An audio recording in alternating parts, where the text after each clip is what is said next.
Welcome to Ren's Philanthropic Insights video podcast series, made to help financial advisors make the most of their clients' charitable giving. I'm your host, Kim Ledger, Ren's SVP of Complex Assets.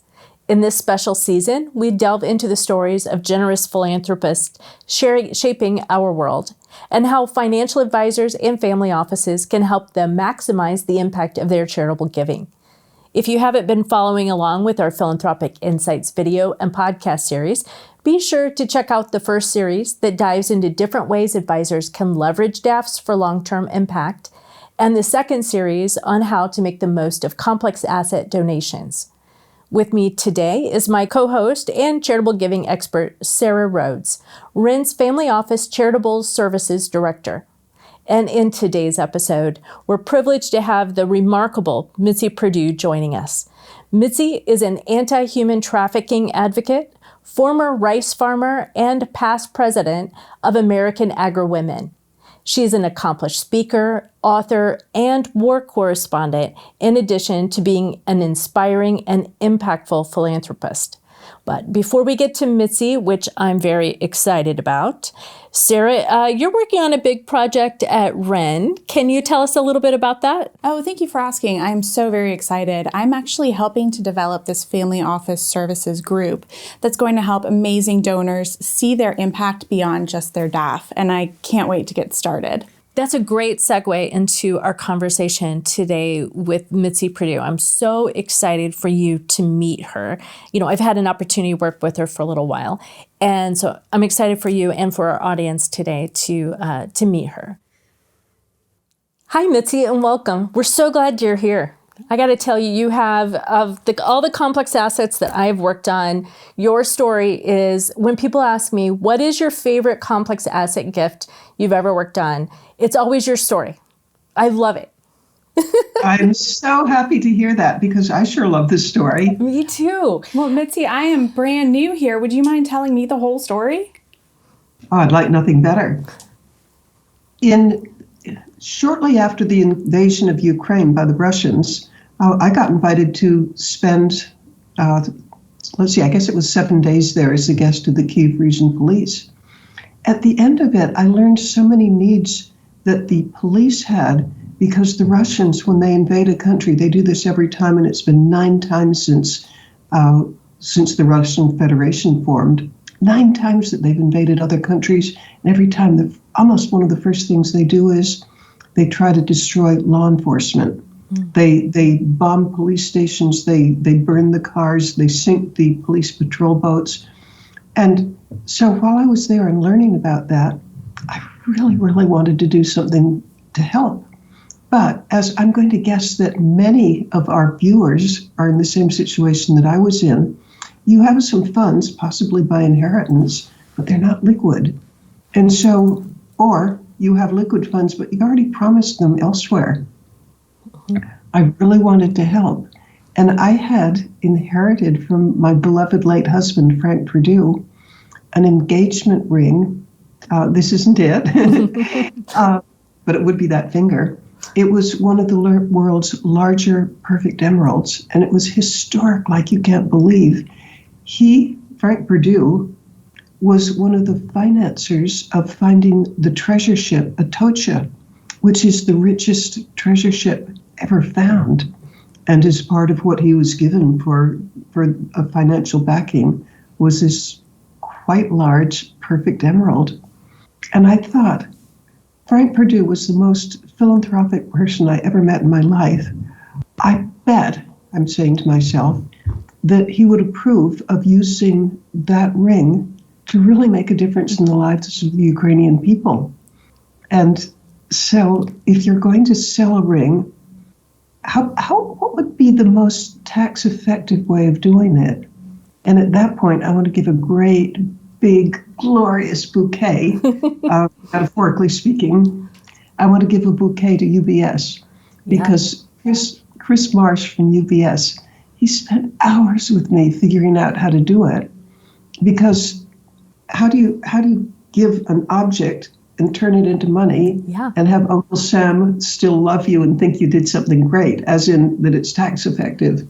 Yes. And UBS found Ren, and my life changed.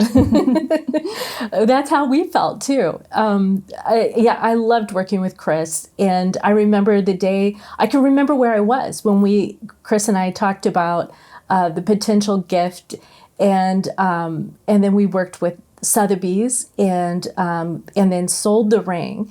And do you mind telling our audience how much the ring sold for? I know that there are numerous articles about that, but it's not secret. The only thing that's secret is who bought it. I don't know who has the ring. Oh, I don't know either. Yeah. And if anybody has a way of telling me, please do, because I know, because it's a beautiful thing. However, it went for $1.2 million. Yeah. And something but something that delights me beyond measure. Sotheby's had to be really, really good at their publicity, because I got letters from Japan. Well, I got letters from all over South America. Yeah. And one of the best letters, this is about the sale of the ring.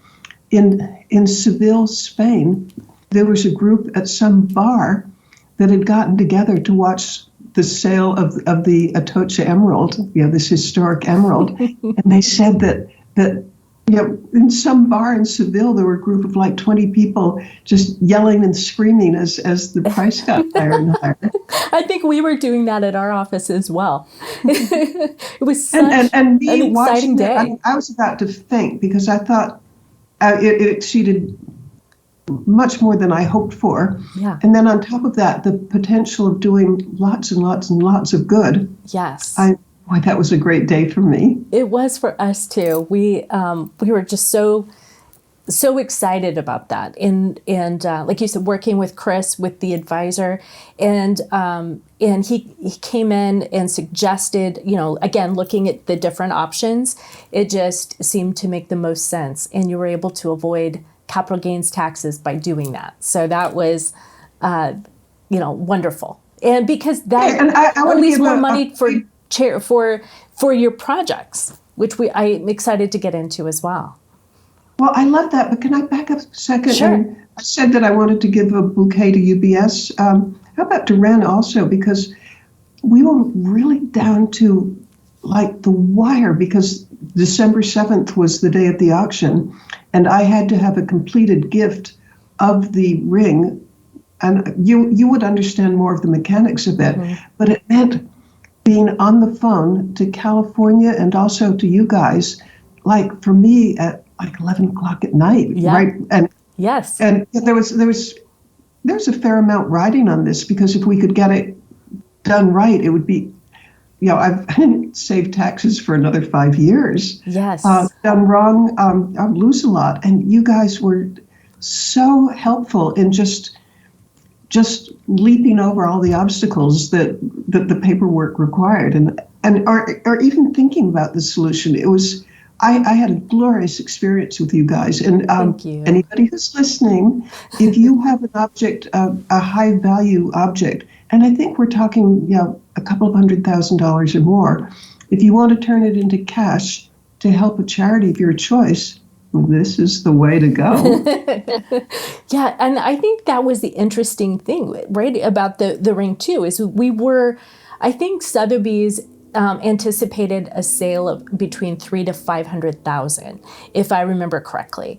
And so the $1.2 million, and not only did Sotheby's do a great job of marketing, but I know you did as well. And because there was quite a bit out there story-wise. And I love seeing I think you were in numerous articles, especially after the sale, prior to and then afterwards. But yeah. If somebody is watching this and has a high value item that they want to turn into cash for their charity, I have a recommendation on that. Yeah. I would go, I think it might have gone for $500,000. But with the publicity surrounding it, okay, tail out of school, I actually hired a public relations firm for a month to supplement what Sotheby's doing, and I think they earned their fee. I think so too. Yeah. So I thought that anybody who's considering doing this, if it's something that can be publicized, in my experience, you can vastly increase the sale price. And then, something else that I'd advise.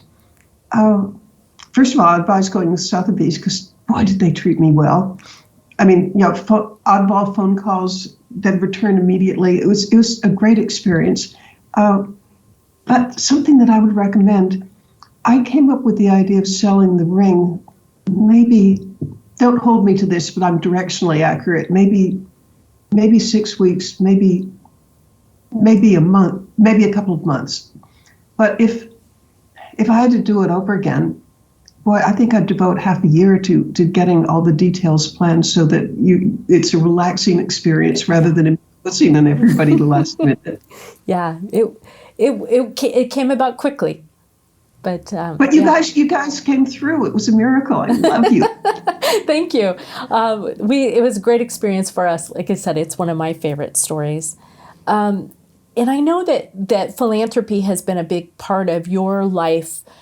It didn't just start now. It's been something that I know was important to both you and Frank. And I think one of the articles talked about that a lot of the proceeds from the Atocha, he gave to charity. Maybe you told me that, but that this was important. So the extension of the ring, providing for the Ukraine, I think, to your earlier point, that's just fantastic. And what would you say when you were going through this process? What was the most important thing to you? What did you need everybody to keep in mind as we were That's working a great through, question. Like how to put this in auction and publicize it? For me, I didn't plan this. It happened. The team that was working on it, which would be UBS and Wren, and in the end, Sotheby's. The best thing that you can hope for is a team that's on board and believes in what you're doing. And I don't know how you get that other than going to Wren and UBS and Sotheby's. All right, Mitzi, we're getting ready to break for today. Is there anything else that you have from the Atocha? I'm so glad you asked that because Ta-da! This coin, it's a part of a piece of 8 from the Atocha. It was minted in 1622, but since many people in the audience are part of family businesses, I've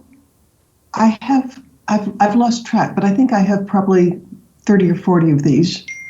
And when a woman marries into the Perdue family, she gets one of these. Wow. And I love the idea for continuity of the family. The Perdues have been a family business for 104 years.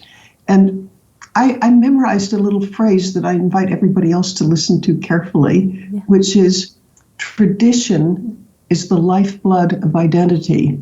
And I want to repeat that because I think it's so important. Yeah. If you want your family to last, it needs identity. And tradition is the lifeblood of identity. And for the Perdue family, if you're a Perdue woman, you own one of these.